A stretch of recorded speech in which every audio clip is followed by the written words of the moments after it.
చంద్రబాబు నాయుడు గారు ఓపెన్ అయిపోయాడు, బరి తెగించేశాడు. మనం పచ్చిగా చెప్పాలంటే పద్దాకలు అక్కడ భూముల సేకరణ, ఇక్కడ భూముల సేకరణ, ఇది కాకుండా ఓపెన్గా ఒకేసారి వాళ్ళని ఒక మాస్టర్ ప్లాన్ అని చెప్పి ఏదైతే మభ్య పెట్టేసి విడతల వారీగా భూసేకరణ చేయాలి. ఎస్, మీరు వింటున్న నిజమే. అమరావతిలో మరొక 50 గ్రామాల్లో భూములు తీసుకోబోతా ఉన్నారు. నేను చెప్పట్లా, ఈనాడు దినపత్రిక స్వయంగా చెప్తా ఉంది. 709 చదరపు కిలోమీటర్కు మాస్టర్ ప్లాన్. దీని పరిధిలో 50 గ్రామాలు, 1,75,000 ఎకరాలు. ప్రస్తుతం 7 గ్రామాల్లోనే భూములు సమీకరిస్తూ ఉన్నారు. సో ఇప్పుడు అంతే తప్ప మొత్తం 50 గ్రామాల్లో భూముల్ని ఇప్పటికిప్పుడు రాజధాని కోసం తీసుకోవడానికి కాదు, ఇప్పటికప్పుడు తీసుకోవడానికి కాదు, మెల్లిమెల్లిగా తీసుకోవడానికి. వార్త చూడండి ఎట్లుందో. ఇప్పటికిప్పుడు తీసుకోవడానికి కాదు, తర్వాత తీసుకుంటారని చెప్పి వాళ్ళే రాశారు. ఇప్పటికిప్పుడు తీసుకోవడానికి కాదు, అప్పటి అవసరాలకు తగ్గట్టు మళ్ళీ భూ సమీకరణ చేస్తారు.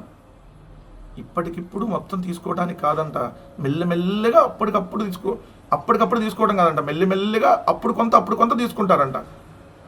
మొదటి విడత 29 గ్రామాలు భూముల సమీకరణ, 54,000 ఎకరాలు. రెండో విడత 50 గ్రామాలు, 1,75,000 ఎకరాలు. మొత్తంగా 1,75,000 ప్లస్ 54 అంటే 2,29,000 ఎకరాలు, అంటే 2,30,000 ఎకరాలు. అమరావతి పేరిట భూములు 2,30,000 ఎకరాల భూములు తీసుకోబోతున్నారు మొత్తంగా. మీరు రాసినటువంటి వార్త చూడండి క్లియర్గా. రాజధానికి ఆనుకుని ఉత్తరాన కృష్ణానది నుంచి దక్షిణాన ఔటర్ రింగ్ రోడ్డు వరకు, తూర్పున చెన్నై, కోల్కతా జాతీయ రహదారి వరకు ఉన్న ప్రాంతానికి మాస్టర్ ప్లాన్ రూపకల్పనకు కన్సల్టెంట్ల నియామకానికి సిఆర్డిఐ ఇప్పటికే గ్లోబల్ టెండర్లు పిలిచేసింది. సో మొత్తంగా 43 గ్రామాలు గుంటూరు జిల్లాలో, రేపు ఇప్పుడు తీసుకున్న 7 గ్రామాలు కాకుండా ఇంకా 43 గ్రామాల్లో భూములు సమీకరిస్తారు కదా. అవి ఎక్కడెక్కడంటే గుంటూరు జిల్లాలో 29 అంట, పల్నాడు జిల్లాలో 14. అప్పటి అవసరాలకు తగ్గట్టు మళ్ళీ భూ సమీకరణ చేస్తారు. అలా కొత్తగా భూ సమీకరణ చేసిన ప్రతిసారి కొద్ది ప్రాంతానికి మాస్టర్ ప్లాన్ చేయడం సాధ్యం కాదు కాబట్టి మొత్తంగా ఎంత తీసుకుంటున్నారో ఇప్పుడే చెప్పేశారు ఓపెన్గా. చివరికి తడదాకా వెళ్తాడేమో చంద్రబాబు నాయుడు గారు. ఈ భూదాహం సరిపోతున్నట్టు లేదు. ఏం చేద్దాం అనుకుంటున్నారు? 2,30,000 ఎకరాలు తీసుకోబోతున్నారు రాజధానికి.